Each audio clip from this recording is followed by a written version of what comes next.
Hi everybody. So today we are going to be looking at summary and response guidelines so that you can hopefully have a pretty clear idea of what I'm looking for when you're summarizing and also what I'm looking for when you are responding to the text that we're summarizing.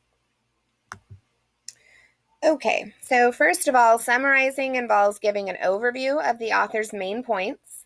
Remember that summaries are shorter than the original, and they do not include an opinion about the author's main points.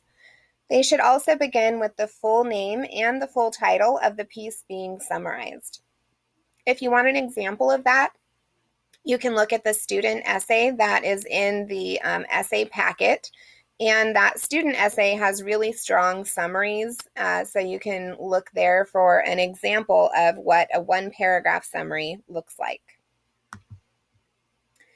So some things that you should do when you get ready to summarize a text. First, you want to read and annotate the original piece. As you annotate, I would recommend writing a really brief, like a phrase or at the most one sentence, summary of each paragraph or section on the margins of your paper that you're reading. When you're finished annotating, then take all of those little summaries that you just wrote and decide which ones are the most vital to our understanding of the overall piece. So remember that we only want to get those main points, not any kind of subpoints or little details, just the main points, the bare minimum that we need to understand what the author is saying. Then list the main points that you are going to include in your summary, and then you're ready to write your summary. Make sure that you include the author's full name and the full title of the piece at the beginning of your summary. Remember, don't include your opinion, and then make sure that your summary is short. For your assignments, your summaries are generally going to be about a paragraph. Now, when you're responding, that's a different thing altogether. So responding can have lots of different purposes. You can respond in order to critique. You can respond, just to join a conversation about something. There are all kinds of different ways in which we can respond.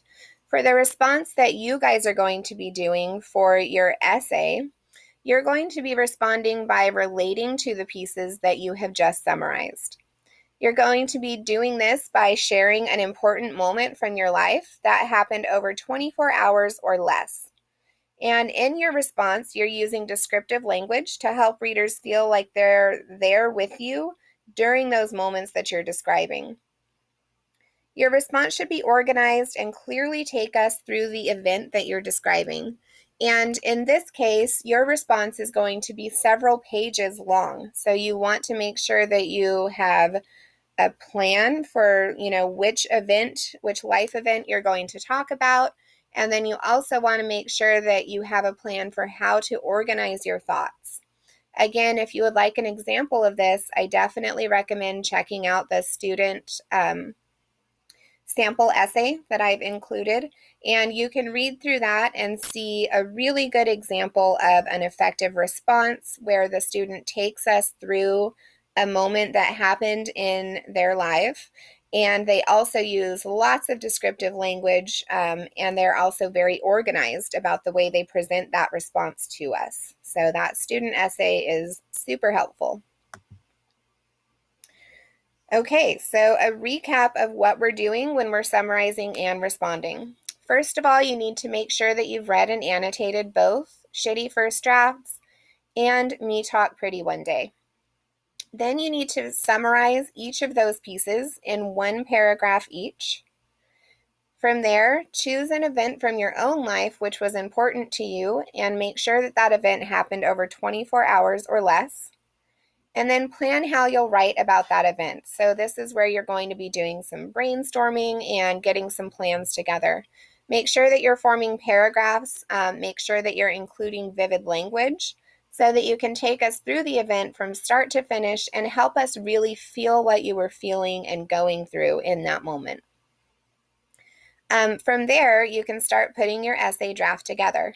You should have an introduction, Then you should have your 1-paragraph summaries of both Shitty First Drafts and Me Talk Pretty One Day. And then the rest of the essay is going to be your response. And that's where you're giving us that organized and very detailed description of that important event in your life. Again, for examples of what this looks like when it's finished, check out that student essay. It's a really great example of all of these things kind of working together. Okay, so short and sweet, that is what we need to do for summary and response. If you have any questions, as always, feel free to reach out to me.